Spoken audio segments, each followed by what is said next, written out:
From South Carolina Public Radio, this is the South Carolina Lede.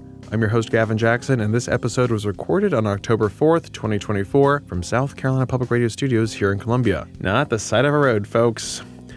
This week, we're looking at the response and recovery efforts in South Carolina to Tropical Storm Helene, which rolled through the state early last Friday, causing more than 41 deaths, damaging over 3,500 homes, and plunging 1.3 million residents into darkness, which, as of our taping, still includes 270,000 outages.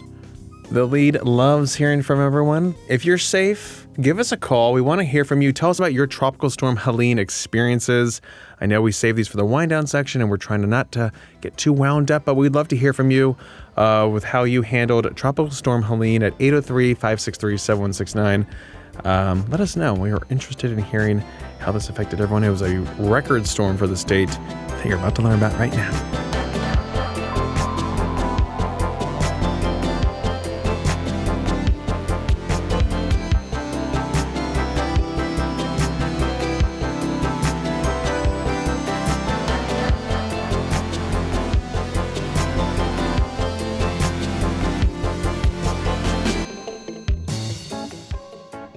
A note before we start, folks. This is breaking. This is new. This is happening on Friday. The South Carolina Election Commission has extended its voter registration deadline to October 14th, this following Tropical Storm Helene's impact to the state.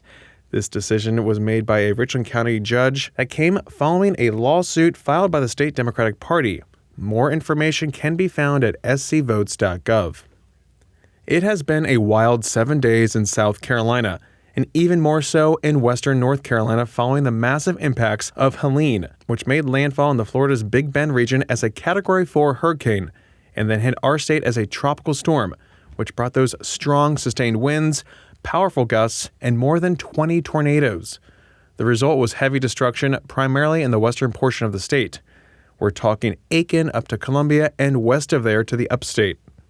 I spent several days this week traveling, surveying the widespread damage, talking with South Carolinians and state officials about the deadliest storm in our state's modern history. Yes, that even includes 1989's Hurricane Hugo, but it's not appearing to be as destructive, though that's not for a lack of trying. It was the wind this time that caused the most damage.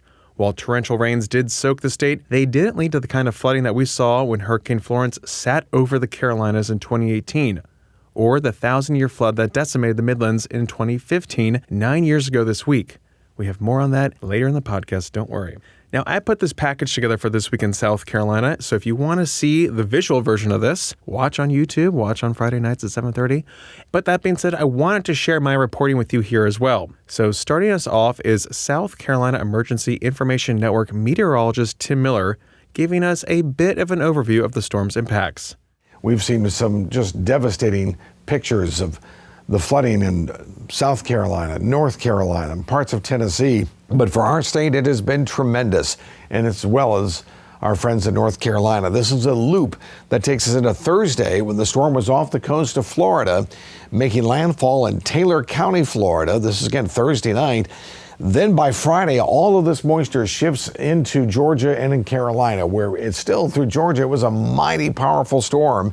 Now, bear in mind, we had lots of rain before Helene, and then Helene comes in and gives us all this moisture. As the moisture moves up the mountains, it acts like a sponge, and all of the moisture is basically like a rag wringing out of that particular storm cells that move on through. And that's what created tremendous amounts of rain, where we received over 20 inches of rain north of Asheville, and several inches of 20 inches of rain gives us literally trillions of gallons of water falling from the sky. So this is what caused major flooding for parts of the upstate and then certainly into parts of North Carolina. The problem is also the rain that falls towards the north goes through the watershed through South Carolina. So everywhere from the Broad River to the Congaree River to the Saluda to the Wateree, all have to take in what falls from up north, then brings it on down towards the ocean. This is a tremendous amount of rain to deal with in a short period of time. Now, let's look at power outages. As of the last 16 hours, still much of the state dealing with some issues, especially the western part of the state and towards the upstate, with some counties still over at 75% dealing without power. This will continue to change, of course, as we move through time, as the power crews are working diligently to get the power back. So this is indeed been a record storm, and it's one that will go down in the history books. Like I said, I spent several days traveling the state in my trusty Dodge Durango, which did manage to get a nail in a tire, and I think the rear spoiler flew off on the interstate, so apologies. Luckily, there is just a slow leak in that tire, and we survived. But while driving around, I was listening to a lot of terrestrial radio. Because radio is a great lifeline during these times, especially those informative daily press conferences aired by South Carolina Public Radio. You know, those pressers with the governor and state officials. But B, cell phone service was spotty, so no point in streaming anything. And 3, I love radio, especially public radio. But I was also listening to a lot of the commercial radio because, you know, I love a little country music here and there. But it's just good to hear what people are talking about, hear what the radio hosts are talking about. There are really a lifeline, a lot of call-in shows hearing from folks. And here's a sample of what folks were talking about on 99.9 FM Kiss Country. Somebody must have called in and asked for this because I think it's the right thing. Like we have had so many phone calls of people going, I don't know what day it is. I'm trying to label stuff in my cabinet right. so I don't eat bad things. Right. And I have no idea what today's date is. Wednesday, October the 2nd. Yes. And you know what? Whoever you were that called in, please do not feel like you were alone because it still feels like Thursday of last week. Wow. It's wild to believe it's been 7 days, hasn't it? Tomorrow will make 7 days. 7 days since we arrived at this radio station, ready to cover this thing. And we thought, we really did. It never happens to us. We'll be home by Saturday. This is, I think, the biggest problem all of us are facing and trying to wrap our mind around is just what we're seeing, what is happening, and the things that we are experiencing. These are things that we never thought we would experience. We've seen it on the news. Mark, Tank, we have reported on this. We've had drives for food, for money, supplies, and to be on this end of it, all of it. It's a hard thing to wrap your mind around. So don't feel bad that you feel bad. Don't feel bad that you're confused. Don't feel bad that you're angry, that you're frustrated. Those are all normal feelings. Justifiable. Yeah, and it may be that you're way back up in some holler and you think that you have been forgotten about, that nobody cares. That is not the case. Chainsaws and power generators made up the soundtrack of life for some in the upstate region following the aftermath of our state's deadliest storm in modern memory. Power companies relied on thousands of local and out-of-state linemen from as far as Canada and Texas to help with restoration efforts after 1.3 million homes went dark due to those powerful winds hitting parts of the state not used to such wind speeds. Crews were climbing up and chopping up massive trees in backyards, as well as some that blocked roads and took out power lines with them to boot. A complete mess. Without power, it was difficult early in the response to obtain gasoline from North Augusta to the upstate down even into Lexington County. And when there was power, lines were long and supplies were limited. It's called patience, folks. You got to pack that. I caught up with Gage Brown of Brown's Tree Service and Stump Removal outside of Inman Intermediate School, where he and his crew were chopping up a massive tree that had fallen on the property. Brown is a Campobello native and summed up what the past few days were like. We ain't seen nothing like this around here in a while. And what have you been doing? What's it been like the past couple days? Non-stop, no sleep, hardly any eating. Trying to find some gas to keep the wheels rolling, but we out here. And what's it been like? I mean, are you cutting down trees on houses? What have you been seeing? On houses, blocking driveways. Right now we're helping out Spartanburg School District 1. We was at the district office yesterday getting some out of the parking lot. Now we're cleaning this up. We was at Inman Elementary this morning off the playground, just doing our part. And Gage, do you have power at home? What's your home life like right now? No power, cold water, get home, working dark to dark, get home, eat, take a cold shower, get up, repeat. Dominion Energy South Carolina President Keller Kissam said at the peak, some 436,000 customers were without power in the Dominion Energy system. He gave some perspective at a City of Columbia press conference on Monday. People talk about Hurricane Hugo. It also was a Category 4. So what we had to do is get the helicopters in the air. We couldn't do that on Friday because the wind speeds were going too much. So we actually had 2 days. We had Saturday, we had Sunday, and then today. 3 days.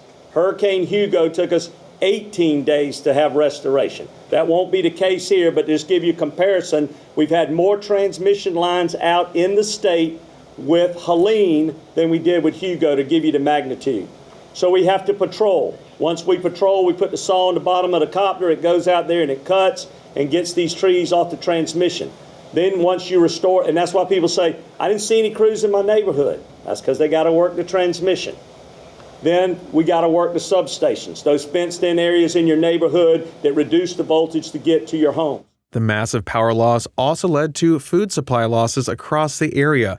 We're talking refrigerators and freezers of food at home, at grocery stores and restaurants. Poof. While some tried their best with massive supplies of ice, I did see one restaurant owner wheeling in bags of ice up in Spartanburg, or generators, heck, even vehicles running home appliances. Well, that wasn't always going to save everybody. But when stores came back online, supplies again were limited, and many stores only accepted cash. I saw that at Dollar General, at Ingles. Cash is king, baby. Now, folks may do and clean out their pantries, including Jeannie Zawelski in a Spartanburg neighborhood where I met her Tuesday afternoon as she was cooking a frozen pizza on a makeshift grill stove. One of those big solo fire pit type barrel things. Yeah, she made a little makeshift grill on top of that. So, of course, I had to stop and chat. No, I'm just peeking at the underneath. It's whoa, she's cooking. She's getting there. My boyfriend is Venezuelan, so and my neighbor had this amazing grill, so we've been fine. We had soup, we had arepas, we did hamburgers. I'm trying to cook the last of my freezer right now, which is these freezer pizzas. I don't know how well that's going to go on the grill, but it's worth a try. It was pretty terrifying. You know, every time I came out, there were more trees on the ground. The wind was just whipping around, and we just sort of sheltered and watched the trees move and tried to guess which one was going to go next. We had a couple houses on the block get hit, but mine's good. I lost a tree in the backyard. We had a lot of trees in the road. That was by far, the bigger priority. Yeah, I hope Jeannie's listening. I told her about the pod. She admitted that she doesn't really follow the news much. Welcome, you're in good company. And she said that she found out about the coming storm from a friend. Now, also in the neighborhood, which saw big trees down and some home damage, was Lisa Francis, who told me about her experience. We've been without power since Friday. It's really bad on this end. We can't charge our phones. We can't call the doctor. We can't get medication. We can't get food. No one has come to check on us. No one has come to see even if we needed help. And I think it's really bad. This is the first time that we've seen crews, and we are hopeful that the lights will be back on by this weekend or either in a couple of days, because we really don't know how much longer we will be able to take this. We were just told that we might have some storms, but we were not prepared for anything like this. It was a little bit chaotic because we didn't know what was going on. We thought it was just a rainstorm coming through, and to see all the trees and stuff down is bad. And not only that, but last month we had a storm, and the tree was on top of my house last month. So now this month again. So that's another issue. From Spartanburg on Tuesday, I set out for Greenwood on Wednesday on my way up to Greenville for President Joe Biden's arrival. Greenwood was also hit hard, and while walking through the neighborhoods, I was gobsmacked by the big trees and home damage, including one massive tree that was resting on Walter Holloway's garage. I met him in his front yard with his dog. Like I said, it happened around 5 o'clock Friday morning. High wind started blowing, knocked out the transformers. That was the first thing we noticed, the transformer blew out because they had all the sparks and everything from it. We stepped out the door to trying to see what was going on. We heard that loud noise when the tree fell. Couldn't see anything. The rain was coming at it sideways. I mean, it was just like, right in front of your face. Once it let up a little bit, we tried to get out of the house and just try to get away from here. That's why we drove to the Walmart parking lot. When it got daylight, we came back and seen the damage. The damage is pretty well tremendous. We got a tree lies in the house. We got to get it cut off top. We got damage to garage. Everything inside the garage is pretty well damaged.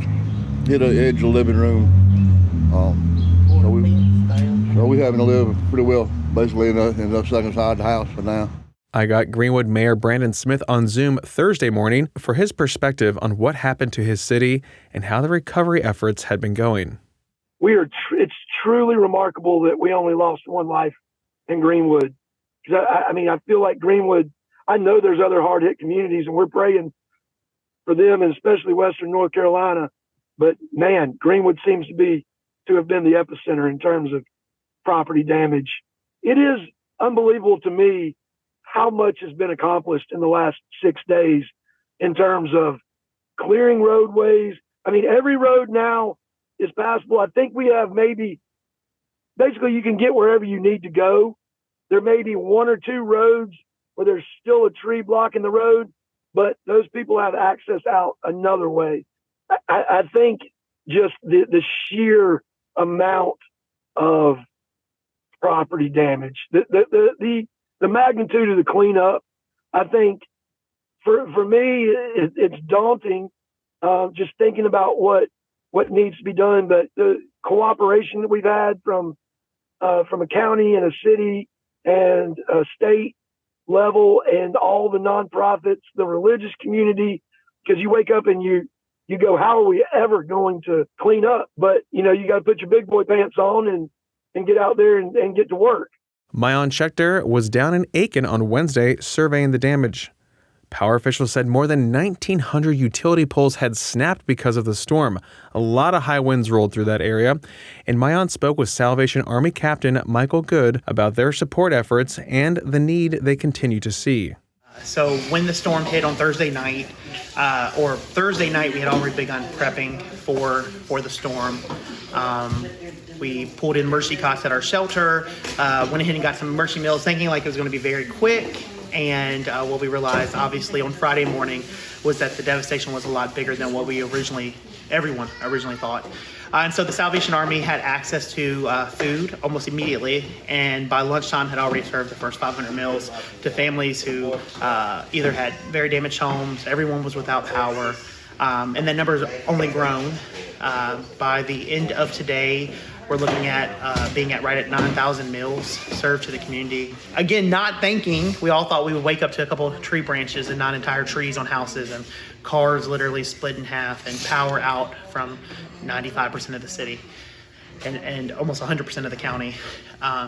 So that morning, the morning of the 27th, so the hurricane hit 3 a.m.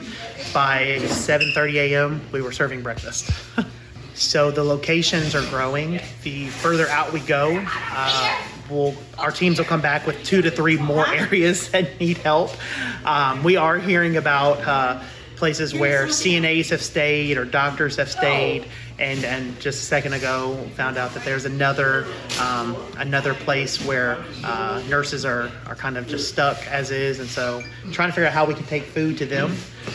So yeah, it's just been a constant where the need is continuously growing. That same day on Wednesday, President Biden landed at Greenville-Spartanburg Airport on his way to tour devastation in the heavy-hit western North Carolina region. When he deplaned Air Force One, he met Governor Henry McMaster, Senator Lindsey Graham, North Carolina Governor Roy Cooper, Greenville Mayor Knox White, Spartanburg Mayor Jerome Rice, and Asheville Mayor Esther Mannheimer.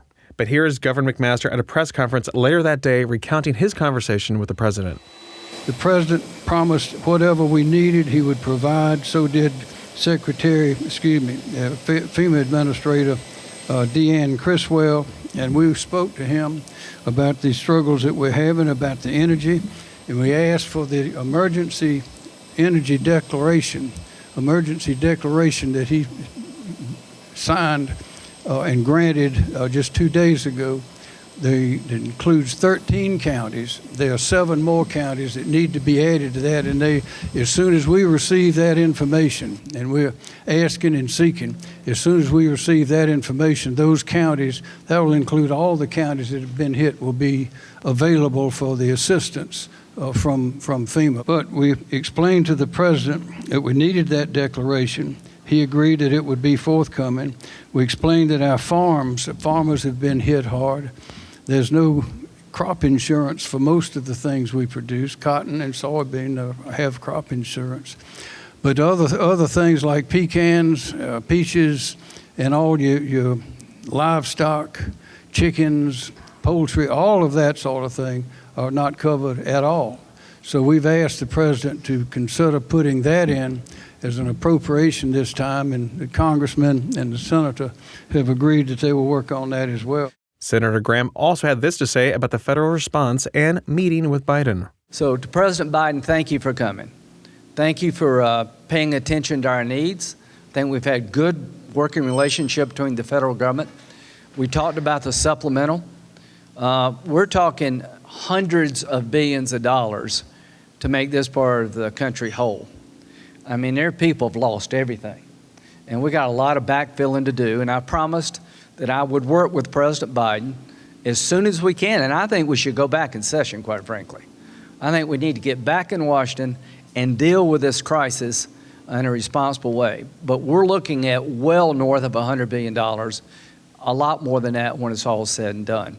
Following their meeting with the president, McMaster, Graham, and other officials toured a temporary medical shelter that sprung up in Greenville on the concourse of the Bon Secours Wellness Arena, one of 8 such shelters across the state. At a press conference Wednesday, Department of Public Health Director Dr. Ed Simmer said the need is there.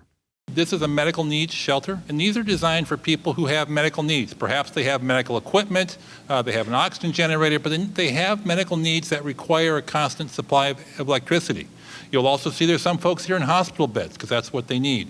So for folks whose power is out and they can't, get the medical needs they need at home, they can come here, and we will help them with that. We will take care of them and make sure that they are well. This facility that you're in right now has a capacity of 110 people with medical needs, and 110 caregivers, so they can bring someone with them. Right now we're at about half of that because thankfully the power is starting to come back on and we're able to start getting people to go back home. But we will be here as long as they need us. And in the middle of all this, let's throw in a dock workers' strike. That's right. On October 1st, some 45,000 dock workers along the East and Gulf Coast went on strike. With critical ports shut down, officials like Senator Graham called upon the president and others to fix the situation that threatened Helene recovery efforts. I can't emphasize this strike needs to end sooner rather than later. I cannot tell you how serious this will jeopardize our recovery in South Carolina and North Carolina. This is going to jeopardize public health. It's going to jeopardize public safety. I understand trying to get a better deal. I get all of that. But there's a federal law on the books that allows the President of the United States to stop and enjoin strikes like this that can affect the public good and the public welfare. I'm here to tell you, I know a lot about our port. It is the economic engine of the state of South Carolina.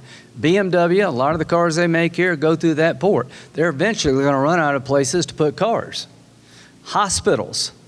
There are a lot of medicines that have been lost because they can't be refrigerated. The supplies will dwindle over time, and this port is an essential outlet to the world for South Carolina. So President Biden, thank you for what you've done. Thank you for your team. But I am urging you, I am telling you, I am begging you, end this strike sooner rather than later because you're adding misery to pain. The 3-day strike ended Thursday following a temporary agreement by the International Longshoremen's Association, the union representing those striking workers, including those at the Port of Charleston, and the U.S. Maritime Alliance, which represents ports and shipping companies. Now, the strike has been suspended till January unless the two groups can agree to new contract terms, including pay raises and settling disputes over the automation of some tasks at ports that threaten jobs. But back in the wild of South Carolina, I came across Presbyterian College in Clinton. I have never been there on that beautiful campus before, and I will have to go back once the massive oak trees that fell are cleaned up. Now, while getting B-roll and shooting my stand-ups, I ran into college president Dr. Anita Gustafson, who told me about how the college handled the storm. Was unprecedented, and luckily it came early enough in the morning that students were, in their dorm rooms. It rolled through town. We lost power at 6 a.m. on Friday, and then the storm just kind of ramped up. And I was at the president's house, and my family and I could hear some of the big trees going over, so it was very frightening. About 11 o'clock, everybody was kind of coming out and looking pretty much in shock at the damage of the campus. We lost 39 large oak trees. The day it happened, a number of the campus leaders who live near here, and we were walking around trying to find everybody, because we started with having communication at the beginning of the day as the storm came on, and then the communication just, our phones did not work, our texts did not work. That was really hard because a lot of parents couldn't connect with their students.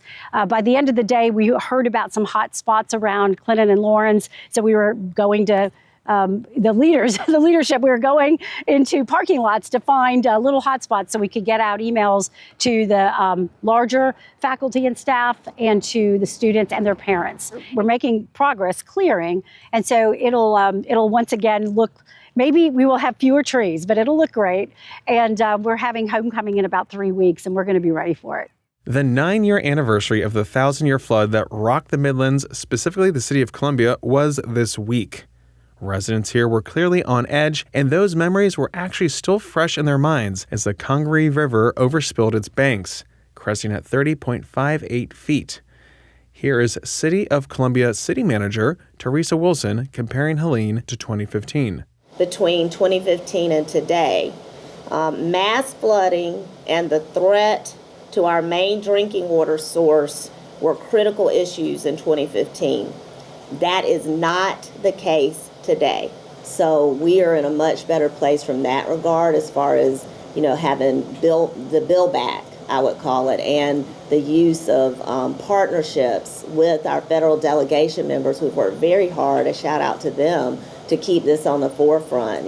Congressman Clyburn and Graham, Senator Graham, and they have, and all the others have recognized the need for us to build back up our system even better, to serve our school districts, our, universities, flagship university, and of course, the trauma centers here in Columbia. So I would say for me, that's the answer from the standpoint of the previous flood to now, is having better infrastructure and resources in place.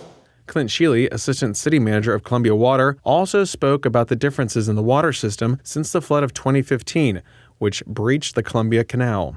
This situation is, again, very different than 2015, although the river level is approaching what we saw in 2015. We had flow coming overland from the city, from the heavy rains, flowing directly into the canal. We didn't have the control over the head gates that we have. In every tropical storm media briefing that you've seen me at over the last 9 years, you've heard me talk about this interim but very robust solution of a rock dam that is in place in our canal itself. All those tools are still in place, and again, they're operating as intended, and things are working like they're supposed to. If anything were different, we would be letting you know. I assure you, we will be transparent, and we'll let you know the moment we know that something is different. Right now, everything is operating as intended, and we don't anticipate anything different. We have obviously lost power at some of our water pumping stations out in the distribution system, and we're working with Dominion Energy and our partners at the co-op that supply power to those to get those back on line power. We had generators in place, or either pulled generators to those sites, so that our customers never knew the difference in terms of pressure and supply. This river level event will probably be the 7th or 8th highest in history.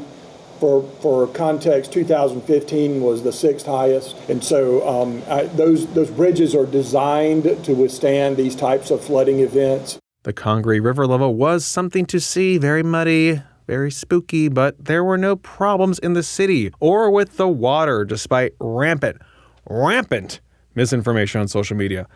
Y'all, please stop believing that stuff. You cause panic and fear when officials are clearly saying there's no problem here.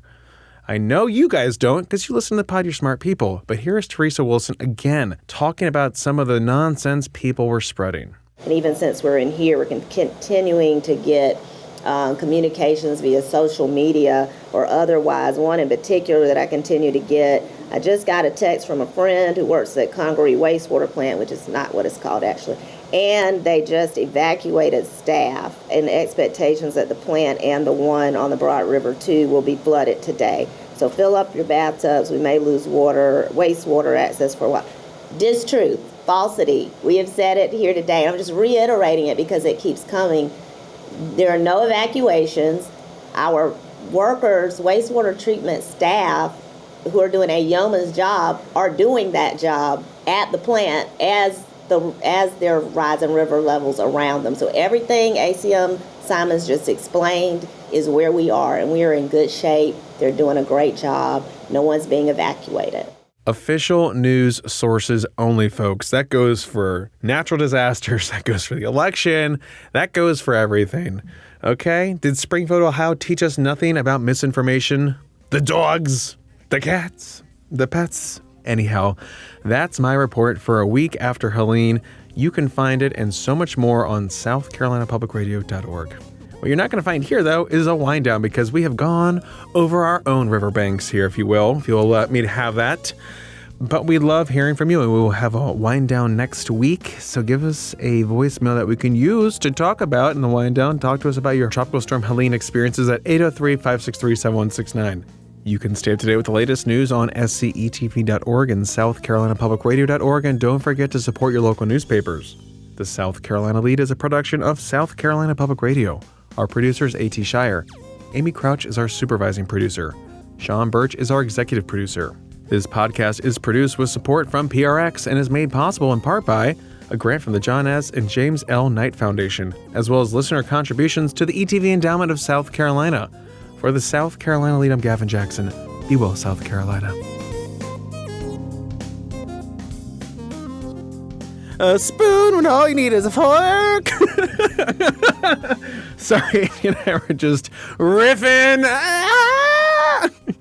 We're just doing a little Alanis Morissette riff.